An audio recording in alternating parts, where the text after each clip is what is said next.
지난 선거를 통해서, 지난 4월 7일 선거에서 가만 보면은 흔히 우리가 태극기 세력이라든지 광화문 세력이라든지 애국 세력이라든지 이렇게 불렸던 사람들의 역할이 거의 없었어요.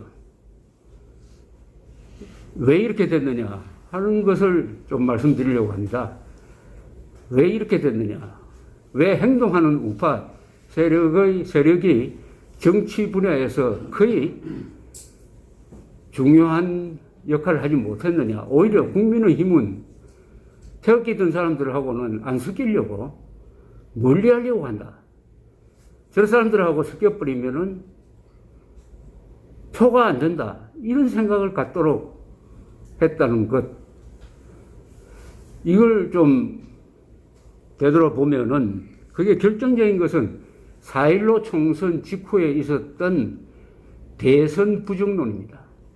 4.15 총선에서 미래통합당이 진 게 사전투표 부정 또는 개표 부정 때문이다 하는 음모론이 펼쳐졌고, 이 음모론에 가담한 애국 세력이 너무나 많았어요.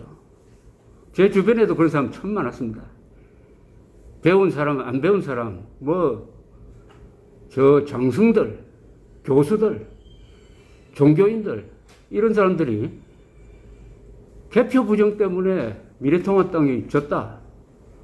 이렇게 하면서 그 몇 사람이 유튜브를 통해서 막 그 주장을 하니까 어떤 결과가 나왔느냐. 그 직후에 미래통합당 지도부에 속한 사람들을 만나니까, 아니, 선거는 우리가 했는데, 우리가 진 거는 우리가 못나서 진 건데, 자꾸 바깥에서 부정투표 때문에 졌다고, 부정개표 때문에 졌다고 하니까 참 죽을 지경이다. 우리한테까지 찾아와가지고 왜 같이 합세해서 안 싸우느냐, 민경욱과처럼 왜 안 싸우느냐, 이렇게 하는데, 이거 한두 번도 아니고, 이런 사람들하고는 도저히 같이 못 가겠다 하는 결심을 했다고 호소를 하더라고요. 호소를. 음모론이라는 게 참 무서워요. 그러다가 그게 지난 또 11월쯤 되면은 도졌습니다. 미국에서 트럼프와 졌는데, 아니, 트럼프가 진 게 아니고 트럼프가 부정선거로 졌다. 트럼프가 부정선거로 졌다고 주장하는 한국의 이른바 우파 유튜버들이 많고, 그게 또 휘둘리기 시작했습니다. 그러니까 4.15 부정선거를 주장하는 사람들이 이번에는 미국 부정선거까지 주장을 했습니다. 이런 게 어떤 결과를 빚었느냐. 우파를 분열시켰습니다. 그리고 중도에 속하는 사람들이 보기에는, 저런 사람들은 참 가까이 가서는 안 되겠구나. 그럼으로써 스스로 고립돼 버렸다. 이 음모론의 폐해입니다. 음모론의 폐해. 이 한국의 이른바 우파라고 하는 사람들 사이에 떠도는 음모론이 몇 개가 있습니다. 광주 사태에 600명의 북한군이 왔다는 음모론. 땅굴이 서울 시내까지 들어왔다는 음모론. 박원순의 아들 박주신이가 가짜 신금을 해가지고 기피했다는 음모론 등등. 최근에는 부정선거 음모론. 이게 어떤 사람은 미워하니까 자꾸 그 음모론에 빨려들다가 보면은 그 집단이 이상하게 보여가지고 결국은 선거판에서 별로 영향력이 없는 존재로 이렇게 축소된 것이 상당히 안타깝습니다. 이래서는 안 되는데. 또 하나, 이 한국 애국 세력에서 중요한 역할을 하는 사람들이 군 출신입니다. 장교 출신이죠. 요 1년 사이에 이상하게 한국에는 장군이 없는 것 같습니다. 현역도 장군이 아니고 예비역도 장군이 아니에요.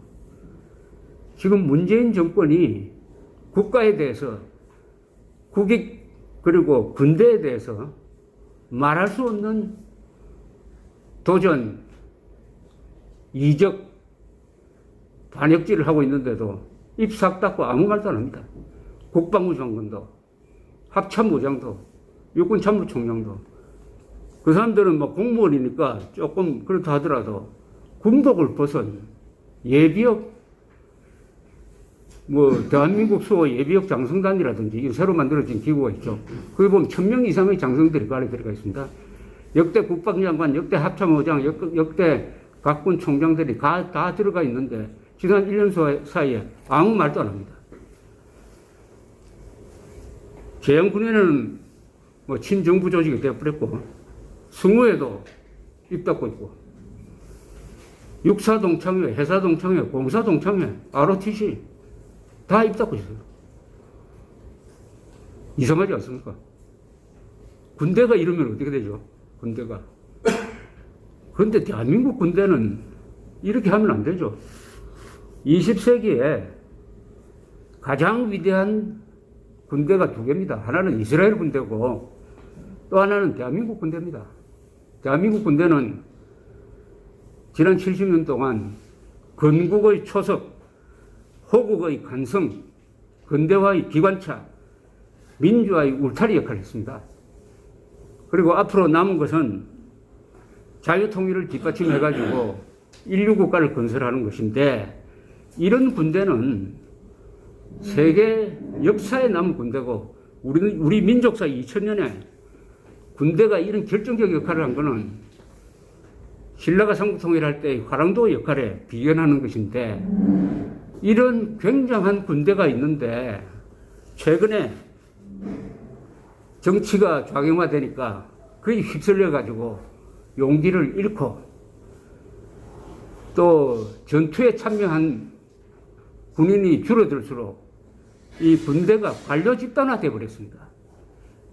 군인이 아니라 셀러리맨, 월급쟁이.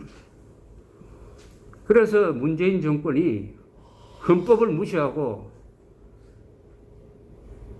완전히 김정은의 수석 대변인 노릇하고, 그러다 보니까 군대까지도 그렇게 따라가도록 끌고 가는데 그냥 묵묵히 양떼처럼 묵묵히 따라가고 있습니다. 이거 큰 국가적 위기고 창피죠. 다른 직업과 달리 군인들은 용기 아닙니까? 용기.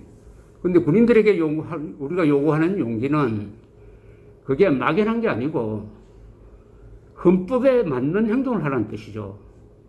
지금 이 군대는 문재인 정권 들어서고 나서 이 군대는 완전히 헌법을 무시하고 있습니다. 김정은 정권과 북한군을 주적으로 보지 마라. 이거 헌법 위반 아닙니까? 헌법은 북한군을 주적으로 보라고 하는데, 문재인 대통령이 주적으로 보지 말라고 한다고 해서 주적으로 보지 않으면은 그런 합참의장, 그런 국방장관은 뭐 하는 사람입니까? 지난 4월 3일 4.3 사건 추념사에서 문재인 대통령이 뭐라고 했느냐? 4.3 남로당 무장폭동 사건을 이런 표현을 했습니다. 좋은 나라를 꿈꾸었던 것이다. 4.3 사건을 좋은 나라를 꿈꾸었다. 독립을 바라고 분단을 반대했다. 이것을 무자비하게 진압한 군경은 국가폭력을 저질렀다라고 했어요. 국가폭력을 저질렀다고 하면서 거기에 국방장관과 경찰청장을 데려갔어요. 그게 뭐죠? 앞으로 공산분자들이, 좌익들이 무장폭동하면은 국방장관과 경찰청장은 진압해서는 안 된다는 암시 아닙니까? 제가 생각하는 게 이게 무리한 억측입니까? 그런데 국방장관이 어떻게 그 자리에 갑니까? 그 자리에 가서 그런 소리 들었으면 그 다음에 사표를 내야죠. 아니, 윤석열 총장 같은 사람이 장교들 중에서는 더 많이 나와야 될 것 아닙니까? 더 많이. 어느 나라든지 설사 독재 국가에서도 제일 두려워하는, 권력자가 제일 두려워하는 것은 군인 아닙니까? 총을 들은 무장 집단인데, 우리나라에서 지금 제일 비겁한 자는